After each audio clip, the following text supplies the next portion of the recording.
Okay.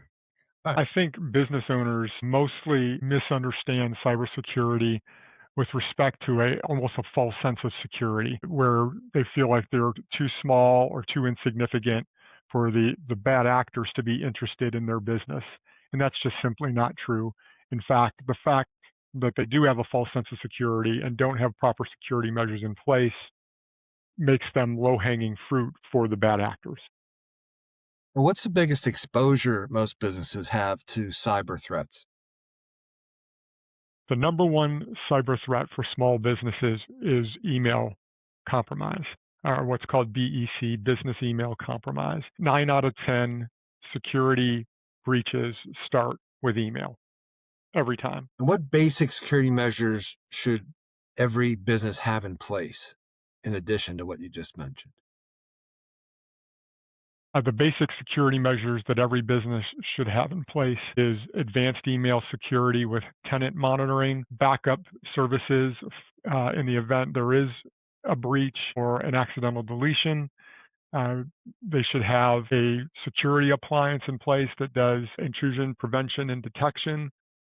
They should have active They should have advanced detection and response, or sometimes what's called EDR. This is active threat hunting versus passive antivirus security.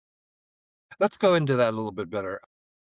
So ADR, EDR, XDR, that's advanced detection and response. It is the next generation of protection or endpoint protection related to what used to be traditional antivirus. So the difference in the two is most easily described this way. If you think about a mouse trap that you set because you're trying to catch a mouse that might be in your garage or in your basement or something along those lines.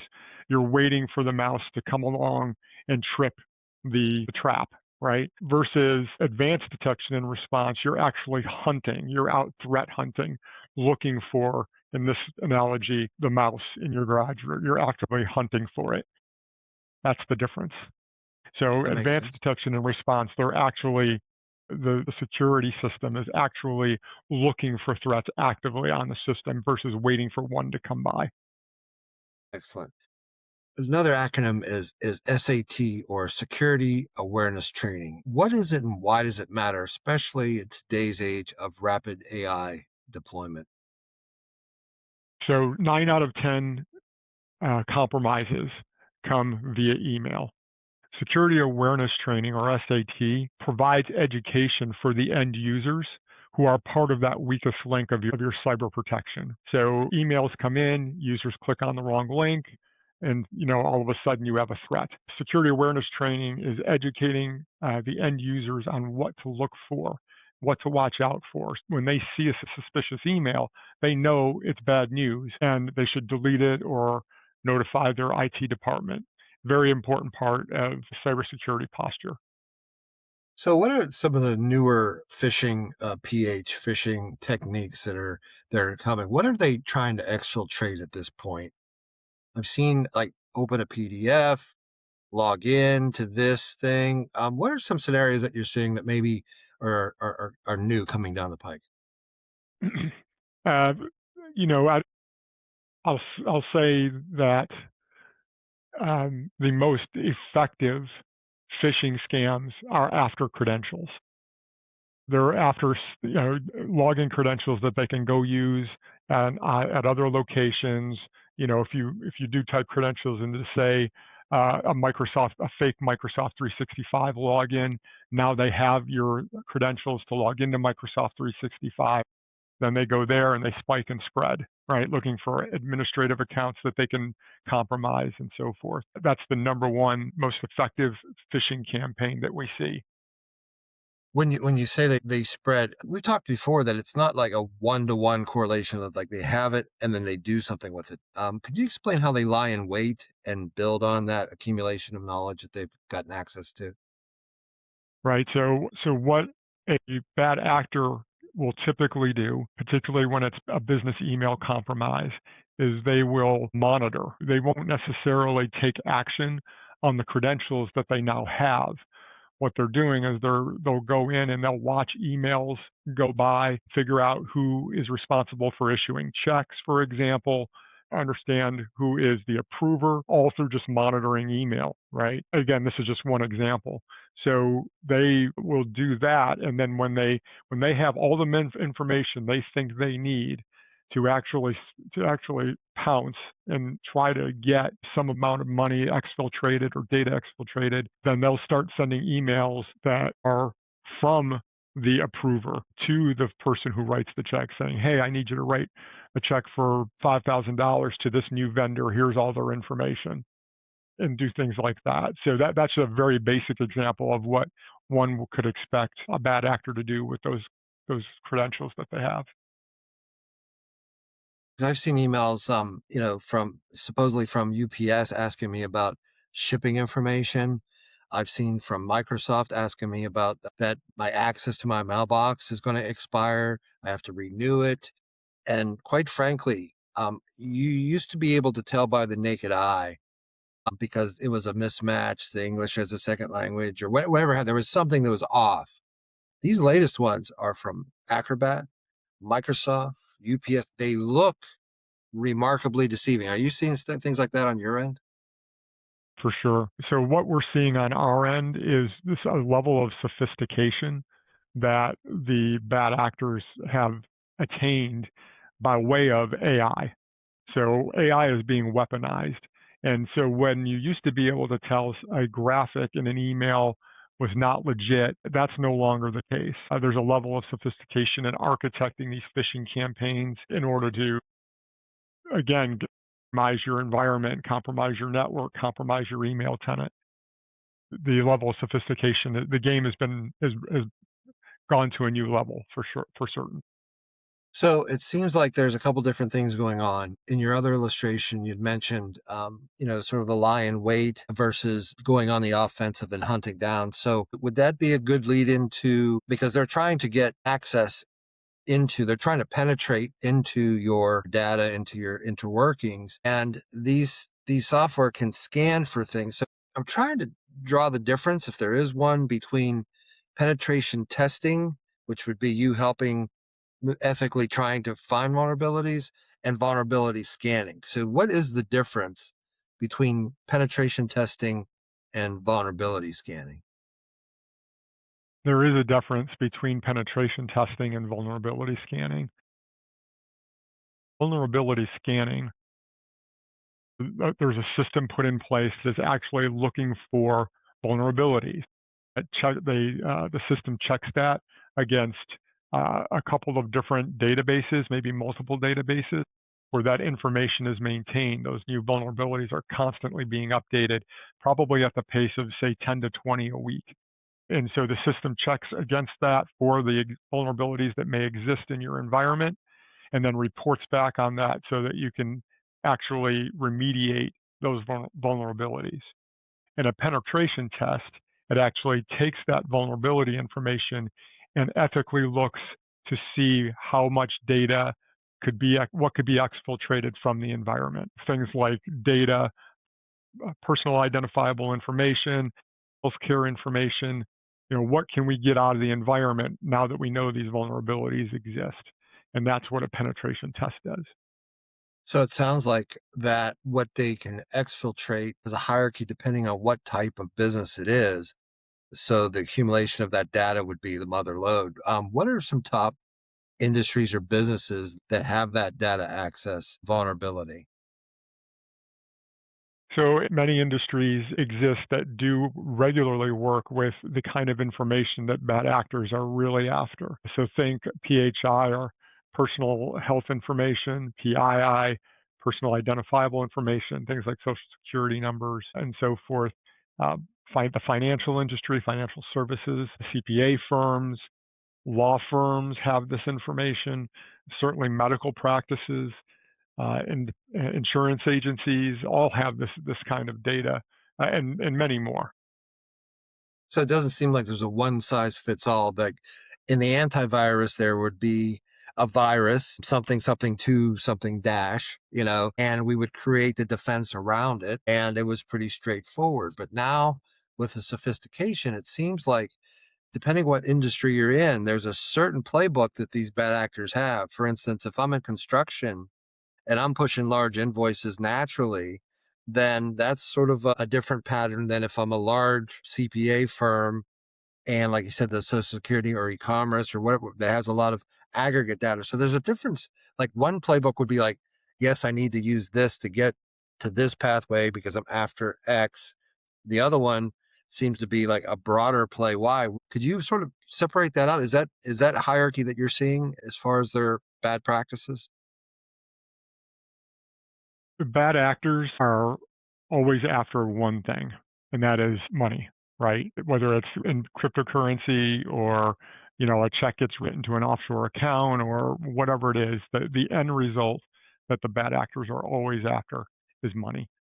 So whether they do that by targeting the controller or CFO and understand the inner workings and workflows and how money gets paid out by that particular company versus locking all of the systems and requesting a ransom payment or getting all of the data and selling it, right? There's different ways that they get paid, but that's their main effort generally is to get paid. Now, there are cases where a group of bad actors might be targeting a very specific company because they build missiles or something along those lines, and the goal is to shut down their business or significantly injure their business.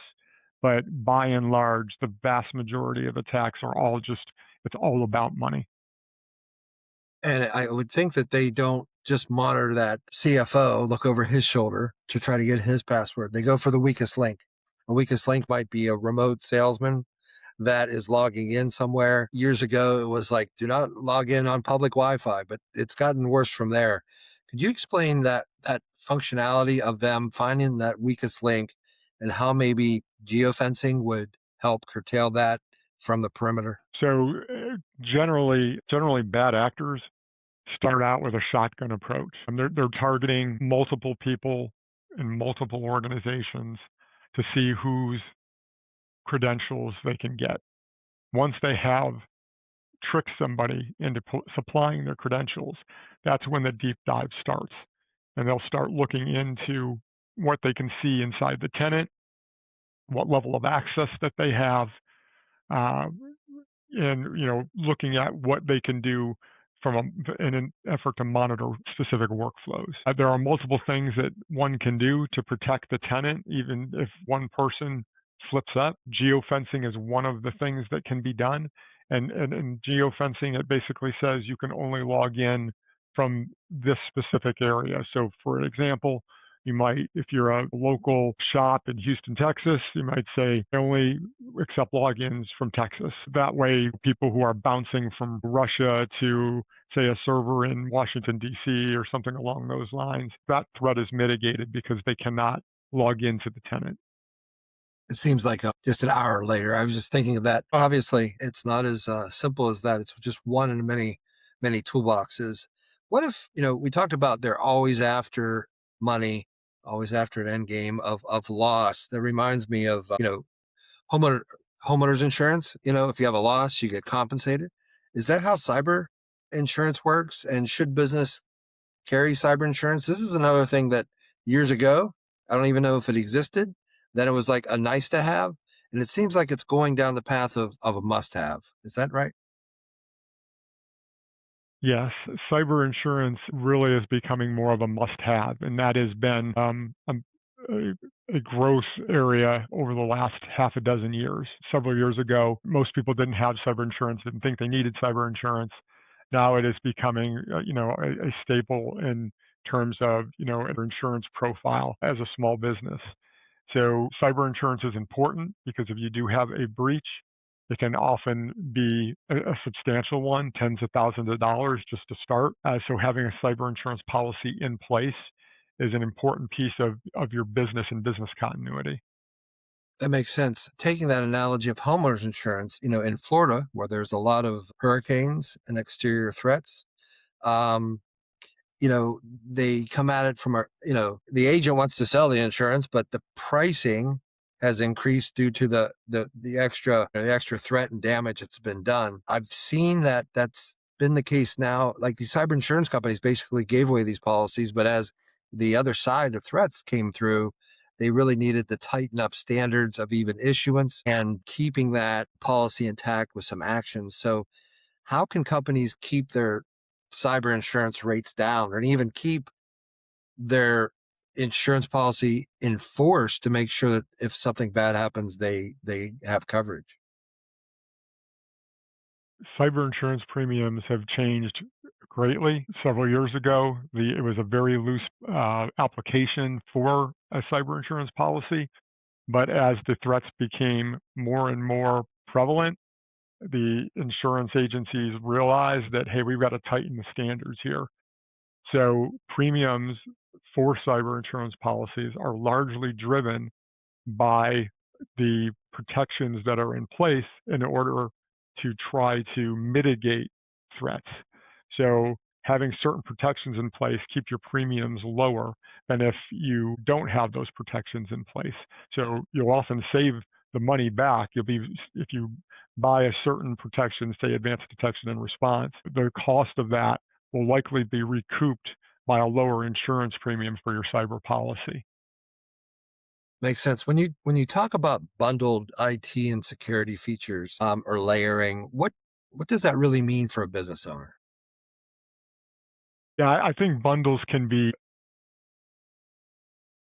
of services very often may give you services that you don't necessarily need. A lot of managed service providers will bundle services together and all under a one seat fee. We take a different approach, more like a doctor, and understanding exactly what your needs are, what your business looks like, and then we tailor the protections and the other services around that. Much like a doctor, you need to have an examination. So, what happens when they take advantage of your complimentary call or audit or mission call? What could they expect? Last thing about business owners is want to be pitched, but they don't really like to be educated as well. How do you balance that out in your call? When we have a call with a potential new customer, it is entirely a consultative discussion. It is understanding the business, understanding current state of affairs as it relates to technology. Why are we having the discussion at all? Right? Why did you come see the doctor today? And to use that same analogy. So there's a lot of listening on our calls. And we're asking important questions. Again, to continue the analogy of the doctor, where is it hurting? When did the pain start? Those kinds of questions that, are probing so that we can fully understand the customer's current or potential customer's current state of affairs and where they really need help.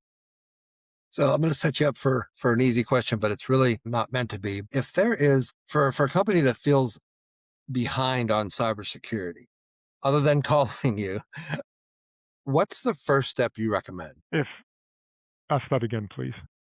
For a company that feels behind on cybersecurity, what is the first step you recommend? For a company who may feel like they're behind on cybersecurity, the first step I would recommend is an assessment. We have a security profile that we maintain. I think we're up to about 50 areas. So we'll run through that with a potential customer and understand what security measures they have in place. In some cases, they don't know at all, but an assessment is definitely the first step if you feel you're behind with respect to cybersecurity. This is a just a general question. Why is Microsoft or what is Microsoft? What and why is Microsoft in tune? And why is it important for modern businesses?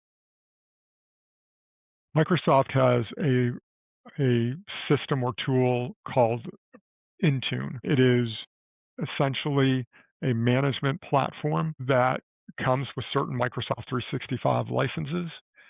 Enrolling all of the users into Intune is very important from a security perspective. If you have servers or had servers and understand what servers used to do for your environment, they control logins, they control permissions, they control different security factors, among many other things. Tune takes the place of that. It can do mobile device management, can wipe lost devices, it can provide conditional access to the tenant, geofencing, like if your machine's not secure, you can't log in, and so forth. So Intune is a comprehensive uh, system, if you will, that Microsoft does provide that really lifts your security game. So it sounds like you can easily come in and add on different things, change different things. Could you explain how the different types of let's discuss fit. Okay. How do I fit into your current situation? Some I got to believe that are consuming this information are ready to take this seriously and get something involved. Some might have an IT department already in place that's sort of maybe just stretched. Could you explain how you fit into those different scenarios and any others that you've seen? Yes. So we in a call with a prospective customer, we will again understand their current environment, what their goals are, and so forth. Sometimes there is an existing IT staff that just needs help. They might be so stressed that they need help with their service desk or help desk, and then the IT department can focus on back-end infrastructure and projects as one example. Other times there is no IT staff and there's just a gap in terms of having someone, a trusted partner, that it becomes the entire IT department for the customer. All right. The other one is that there might be an existing vendor that's just not cutting it, and through discovery and education, you can seamlessly integrate and become that new resource. So that's good to know because sometimes these people will try to assimilate knowledge and put it back into their own department, and they just recreate the wrong things quicker. So appreciate that answer. What's one extra scoop you wish every business owner knew before they had a security issue?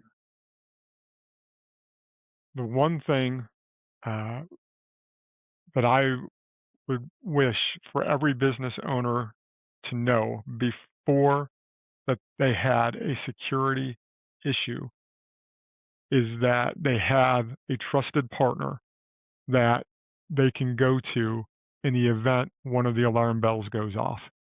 Because no matter how many layers are in place, there can always be that 0.1% chance. So before that breach happens, have your partner in place that you know you can trust to respond quickly. That makes sense. So you're looking around the corner with them, not just a person on the other side of the phone when something goes awry. I guess that's the old proactive reactive approach, right? That's exactly right. The best approach to cybersecurity is a proactive one. But the reactive one is always going to be somewhat more painful. That's an understatement. With that, we're coming up on time. Thanks, John, for all your insights, and join us again when we ask John for Tech Tuesday Q&A. Appreciate your time. My pleasure, Mark. Thank you.